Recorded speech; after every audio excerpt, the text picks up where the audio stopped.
and getting progressives to challenge incumbents, they win, and then if they go in a different direction, well, what are you gonna do about it?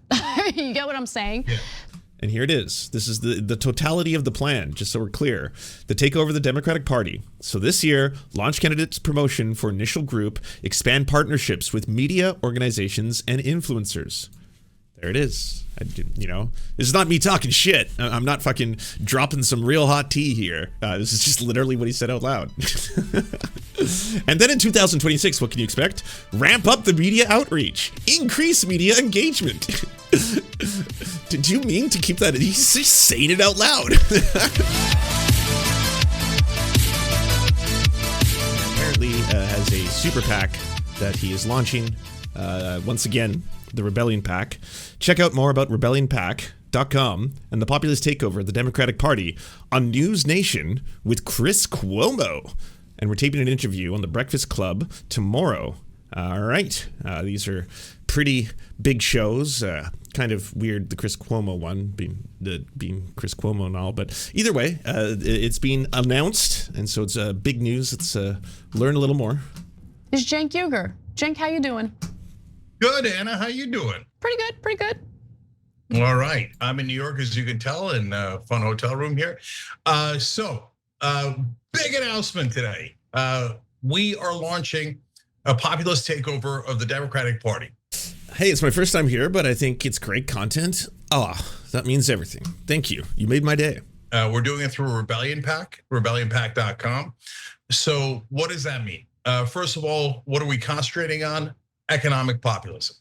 So we are going to find candidates, and we already have, and I'll tell you who some of those candidates are, that believe in doing real populism, not the kind of fake populism that Donald Trump and Elon Musk did, and obviously not the establishment. So, well, I mean, that's a wild pitch, considering you're one of the people who promoted the idea that they could, there's a chance they could actually go through with some of their populist policies. You did the trains are gonna run on time, and you fell for it. And then afterwards you're like, it's wild. They actually are kind of just doing this whole barreling towards fascism thing. Who could have seen this coming? I thought that he, wouldn't be a fake populist, because MAGA would not tolerate that, because MAGA are basically just working class people, people you could have a beer with. And at the end of the day, he's making a lot of great announcements. Apparently, Donald Trump was going to cut the military budget of the United States in half, and then he was going to try and get China to do the same thing. That would be historic, and so we should praise him for that, because he's even taking, and by he I mean Elon Musk, is taking advice directly from Cenk. So that's cool, Little Cenk Uygur suddenly has the ear of the world's richest man. I mean, the Democrats, or the left, the so-called left, they never respond. Never reply, but they did. We're at the very center of the Democratic Party. The 6 policy proposals are incredibly popular. They all poll over 2/3. They're the most popular positions in the Democratic. Okay, let's see what they are. I gotta go to the RebellionPAC website. The takeover of the Democratic Party. Launch candidate promotional for initial group. Expand partnership with the media organizations and influencers. Ramp up media outreach. Increase media engagement. Host virtual town halls. Cool. So that's the whole plan. I mean, that's pretty easy. It sounds like it's going to be a lot of promotion in other media outlets about, specifically, I would assume, Cenk and TyT, but there is a mission, the populist plank. Here we are. The plank. Higher wages. That's good. I'm on board. Negotiate all drug prices. Ban private equity firms from buying up homes. Nothing controversial. No more wars. That's really vague. Yeah, I mean, they're all kind of super vague. Higher wages, cool. To what? And for what? Are you talking about basically raising the minimum wage to a livable wage, like $20 or $30, or what are we talking here? Paid family leave, still wild that the United States just doesn't have that by virtue of being a citizen. Getting money out of politics, also super, super vague. That one's a little strange, because you're doing this through a super PAC. Not you're fundraising for a super PAC to get money out of politics. Ooh, neat.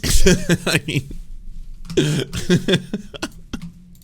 party has, and so our revolution. I mean, that is kind of like his presidential run, the one that he just did. I don't know if everyone forgot about it. The one where he was running on a campaign of how Donald Trump was a fascist. Wild how that just suddenly changed. Donald Trump is a fascist. This is a break glass in case of emergency campaign. I am now going to be taking your hard-earned money. Please give me money so that I can stop Donald Trump and his fascist agenda.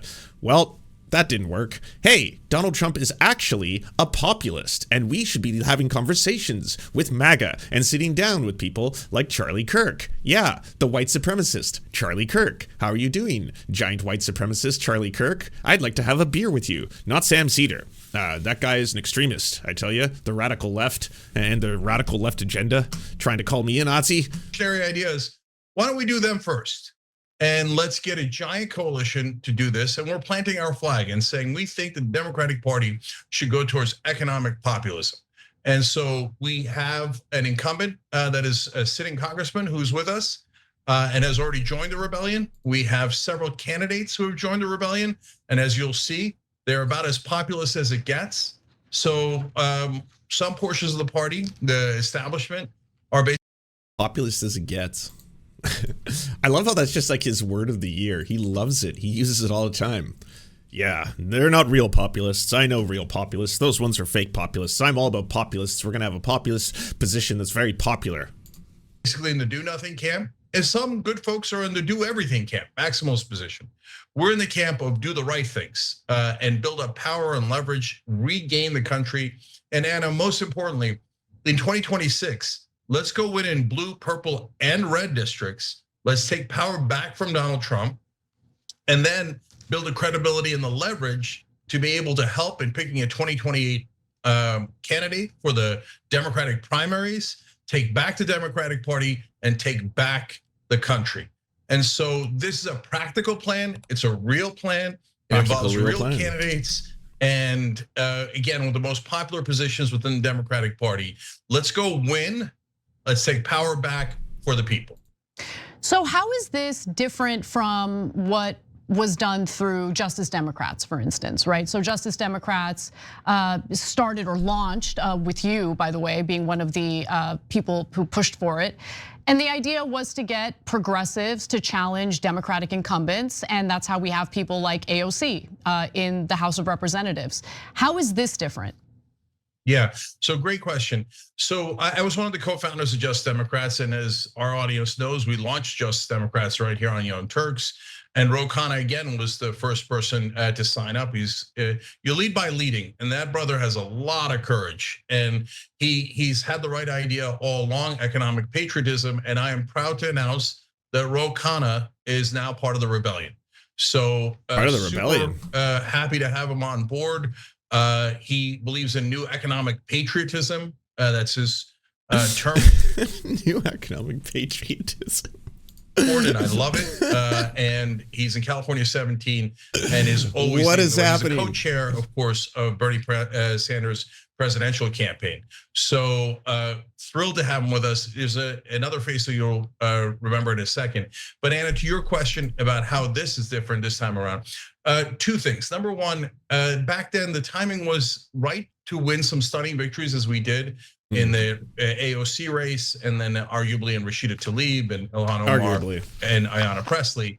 And so, but unfortunately, the Democratic. This is honestly, it's really sad because that was one of the things that even when, TYT and Cenk and Anna were crashing out, I was in the most respectful of terms, as was everyone, by the way, like David Dole, Mike, Olaimi, like every single person was always like, I would like to acknowledge just that TYT has done a lot of good stuff in the past. And that's usually the example you would pull up is like ideas like the Justice Democrats, which you can also give credit to Kyle Kalinske for that. But the idea of simply like, we shouldn't just be an independent broadcasting network. We should actually try and involve ourselves and try to get change enacted through politics. And like that in and of itself, great idea. But considering where he's at now and what he's become and how this is just like the most bizarre, sad and depressing version of TYT I think that's ever existed. Like even their like edgelord early YouTube like TMZ days at least like had entertainment value. Whereas now it's just like, what the fuck are you doing? you know, and everyone around you is being like, what the fuck are you doing? You gotta really have a hard look at yourselves if you are willing to have a beer and a sit down with a white supremacist extremist like Charlie Kirk, but Sam Cedar is your enemy.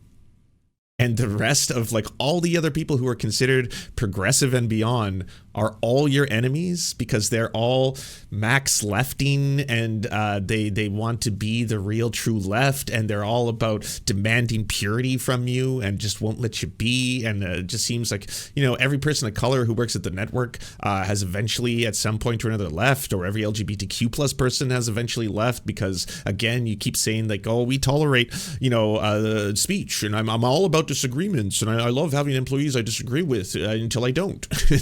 And until they say that maybe you shouldn't cozy up to a fascist, and you're like, "Whoa, so I'm a Nazi? You call me a Nazi, eh? Nazi, Nazi, Nazi." No one said that. No one's ever used that word. Party and the Democratic voters weren't quite ready for a takeover. They still had faith in the Democratic establishment. Now, obviously, we tried to warn them. Bernie tried to warn them for year after year after year, saying that this establishment is never going to win. That you guys are missing it. It's not just that they don't have the right policies and they've been too corrupted by money in politics. This is in a. How many super PACs does it take to get money out of politics? Am I right, fellas? It's like that fucking old George Carlin quote. Trying to achieve what is it? Peace through war is like trying to fuck away virginity. Like I'm butchering it, I'm sure. Sorry, George. You know, rest in peace. But like, it's just like so utterly absurd to be like, by the way, we got to do this, you know, yearly or bi-yearly, or you know, I don't know how often he's going to be pulling this, but like super PAC drive to fundraise as much money as possible from the working class, by the way, in order to push what we are now calling our economic policy rebellion. Your economic policy rebellion, which again, up until today, was spearheaded by Brianna Wu. And I'm going to talk about that in a second. Now, that has changed. I think a lot of people bringing attention to it, particularly people like the Vanguard, for example, online, and a number of other people who I'll show you, maybe had something happen behind the scenes because Brianna has since made an announcement that she is no longer going to be in charge of RebellionPAC. Let's see this. Quick announcement. With my ongoing vocal issues and multiple surgeries this summer, I'm taking a step back as ED of RebellionPAC and going on a health leave. And so right before that happened, if you want to know a little bit of the side story, multiple people, including barbarism critic, were very quick to point out this is pretty fucked up. You know, thousands of dollars are going to paying Brianna Wu, who has become probably one of the most racist and aggressive, you know, pro-Palestinian genocide spokespeople on the internet in terms of public figures over the course of like the last year, including shit like this. Look, obviously I don't like Trump, but I deeply appreciate an American president making it clear we will go slaughter these freak terrorists stuck in the 6th century if they don't give back the Jewish civilians they kidnapped. There's no reason Democrats can't have balls too. Genocide balls. What the fuck? Okay. No one surprised by this saw the show Cops in the 90s. This is literally just an arrest. She planned the occupation of a private building for a terrorist political agenda, and it ended in violence. She's not a citizen. I don't want these people in my country. This kind of seems like the kind of stuff that, again, if you are, as Cenk has been, stating publicly that you are a supporter of the Palestinian cause, that you are in opposition to the genocide that Israel is doing to Palestinians, that this is stuff that you probably would not want to have any association with. And I know it's why, hey, come on, my employees or the people I work with, they're free to have their opinions and disagreements are important. Yeah, this isn't like what is better, burger or sandwich. You know, these aren't like light disagreements. This is pretty much getting to the root of the fundamental principles of your morality right here. Because it is like something that if you do consider it to be the highest evil that can be committed by a nation to another group of people, then this is something that you certainly do have to take a strong stance on. This is the person in charge of RebellionPAC. Cenk's populist party enthusiastically supports imprisoning Mahmoud Khalil.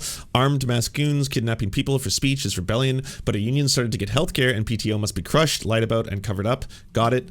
This is from Hank Thompson, previously someone who worked to try and unionize TyT, and has a documentary on that process available on YouTube if you want to search for it with his name. I'm in Israel this week. Do you think I'm organizing divisive protests to divide the country? Of course not. I am a guest, and I'm acting like it. He led a group that violently took over a college campus. We have every right to enforce our national security. This is the Zoran, by the way, saying Mamu should be at home in New York with his wife and newborn son. Instead, he's in a prison cell 1,000 miles away. Of course, some goddamn communist doesn't understand any of that because they don't live in reality.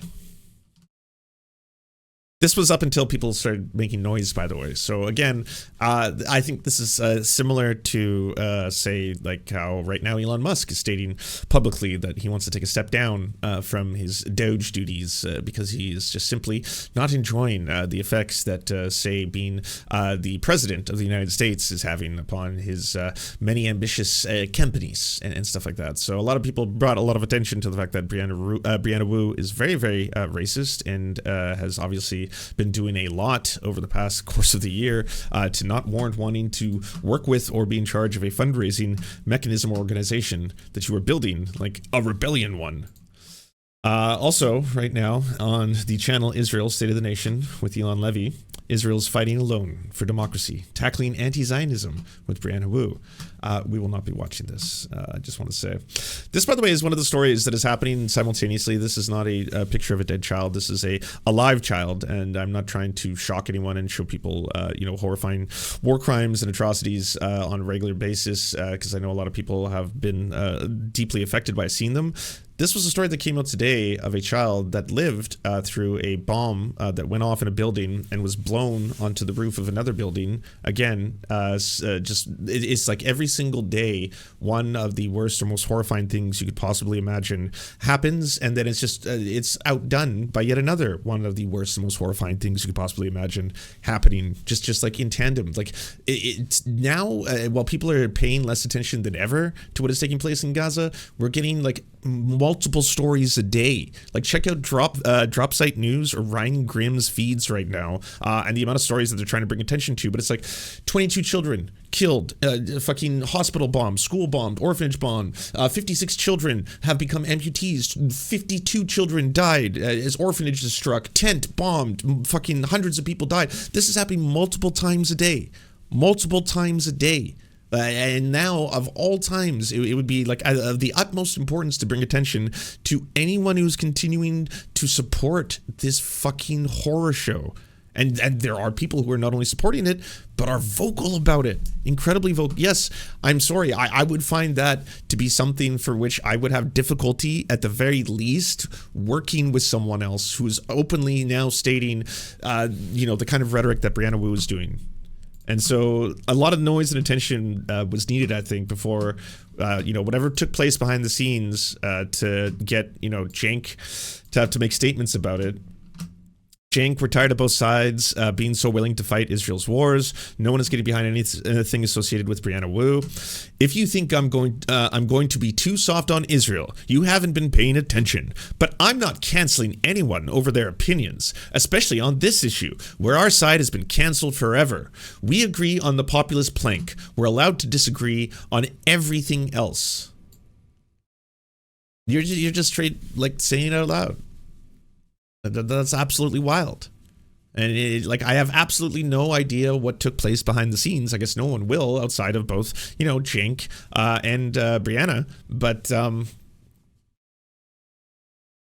I'm pretty astounded that still to this day, and this was not for lack of knowing. People were blowing up Cenk's account with like, hey, did you know that Brianna is saying this kind of stuff? Here's a whole bunch of examples. Like, he's seen it. He knows. We're in a populist era.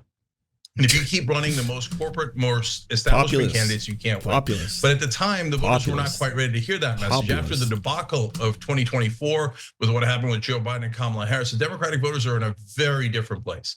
And number two, we're sticking with our most popular issues. And what we're giving a solemn promise that we are going to pass those bills. If they go in a different direction, well, what are you going to do about it? You get what I'm saying? Yeah. So is there, an enforcement mechanism in what you're trying to do here? Yeah, for sure. Wait, that you control? Oh no. Well, I mean, up until today, it was going to be Brianna Wu who I guess would control that enforcement mechanism. But now it's whoever's going to be taking it over.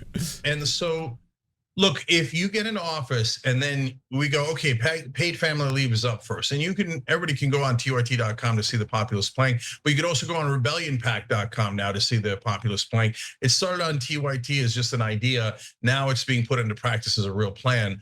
And so if we say paid family leave is up first, and people then go, okay, we're not going to fight on that. Our candidates, after we put blood, sweat, and tears into getting them elected. No, you're out. No, this is not optional. So unfortunately, I wish we had a better out of the RebellionPAC fundraising recipient list. Is that it? So the enforcement mechanism is effectively you're just going to be like, I will no longer give you money. The money only goes to the people who follow the PAC plan. Fight in last go around.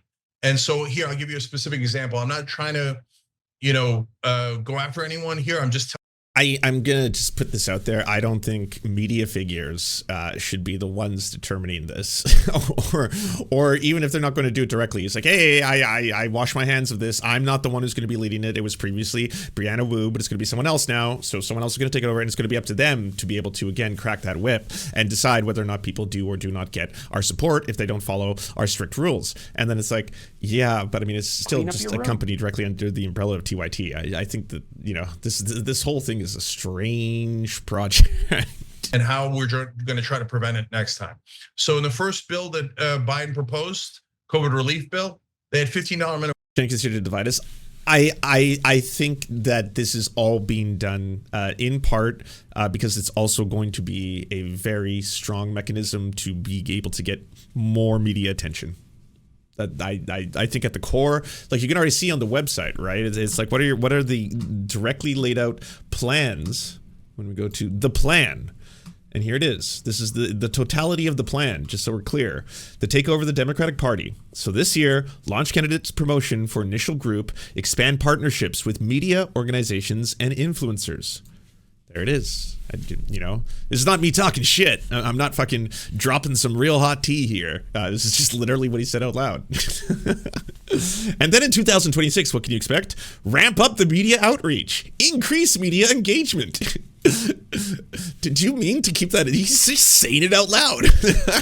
Metric line go up, more views, more subs, more subscribers. Yeah. And what about the populist takeover? Hopefully that happens in tandem. I mean, who knows? But either way, yeah, increase media engagement, host virtual town halls. I mean, that's good. I think town halls and directly speaking to the people is good. I think the vagueness, but the heart of what you're trying to push in terms of the things you're saying in the plank are generally good things, except even though getting money out of politics through super PAC seems like a strange idea. But who am I to say? But again, they're just vague enough that like for you to be able to say there's going to be an enforcement mechanism to be able to get, the elected officials that align with your idea into power. Like, well, wage in there, and then they took it out. Well, the minute they took it out, that is when all the progressives in Congress should have risen up and said, no, that is our bare minimum ask. If you're taking that out, you're saying you're not going to do any of the progressive priorities. No, we said $15 minimum wage. We meant $15 minimum wage. We're voting no unless you give us $15 minimum wage. And if they had done that, they almost certainly would have gotten it passed. But they chose not to. And that. I mean, the Democrats also have this strange disease where there's always one or two secret Republicans who are just part of the party. Hey, Kyrsten Sinema, she's got a long history working for environmental issues. Certainly, she's got to be more left-leaning. There's no way that she's going to vote down the $15 minimum wage.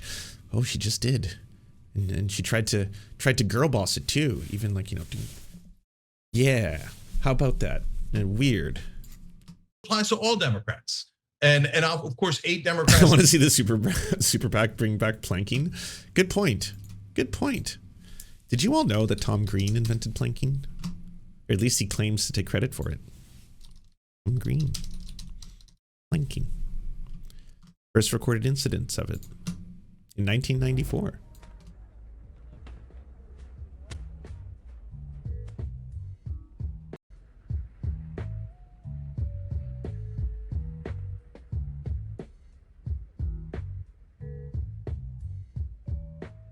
There it is.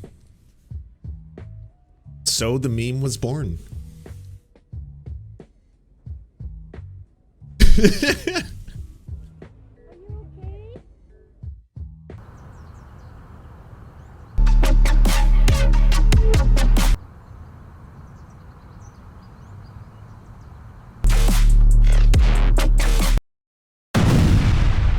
Don't let this happen to you. Go to serfscoffee.com to order the only end-to-end owned indigenous coffee company that delivers blood-free, conflict-free, and cruelty-free beans right to your door. 0% of people who drink serfscoffee.com have exploded spontaneously. By ordering right now, you get 10% off plus free shipping, and it's the best way to enjoy delicious coffee while not exploding. That's serfscoffee.com, serfscoffee.com. Thank you so much for watching, everyone. This video wouldn't be at all possible without the financial support of all the people whose names you see on the screen right now. And if you want to unlock secret bonus episodes, content that we can't post anywhere else, or get the videos early before anyone else gets to see them, please go on to patreon.com/theserfs. For as little as $1, you can help support this channel and help make more videos like this possible.